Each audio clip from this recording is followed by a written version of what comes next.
જમ્મુ કાશ્મીર આતંકી હુમલા બાદ ગુજરાત પોલીસ એલર્ટ મોડમાં આવી છે। ત્યાં સુરત પોલીસે સૌથી મોટી કાર્યવાહી કરી છે।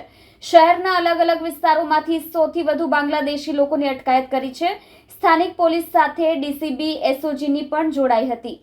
પહેલગામમાં આતંકી હુમલા બાદ ગુજરાત સરકાર પણ એલર્ટ થઈ ગઈ છે। ત્યારે વિવિધ વિસ્તારોમાંથી પાકિસ્તાનીઓને શોધીને ટગેડી મૂકવામાં આવી રહ્યા છે।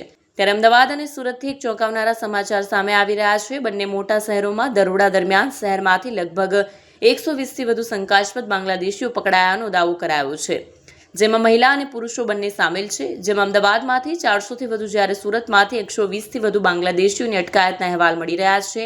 આ લોકોના દસ્તાવેજોની ચકાસણીની પ્રક્રિયા હાથ ધરવામાં આવી રહી છે। સુરતમાં પણ ઘૂસણખોરોને પકડી પાડવાનું ઓપરેશન રાત્રિના 12 વાગ્યાથી સવારના 6 વાગ્યા સુધી હાથ ધરાયું છે। સુરત પોલીસની 6 ટીમ, જેમાં 2 ડીસીપી, 4 એસીપી અને 10 પીઆઈ સહિત 100 પોલીસકર્મીઓ જોડાયા હતા। આ ટીમોએ શહેરના ઊન, સચિન, લીંબાયત, લાલગેટ, સલાબતપુરા સહિતના વિસ્તારોમાં રેડ કરી 120થી વધુ શંકાસ્પદ વિદેશી નાગરિકોની અટકાયત કરી હતી। બાદમાં તમામને પૂછપરછ અને જરૂરી ડોક્યુમેન્ટની તપાસ માટે પોલીસ હેડક્વાર્ટર લઈ જવામાં આવ્યા હતા।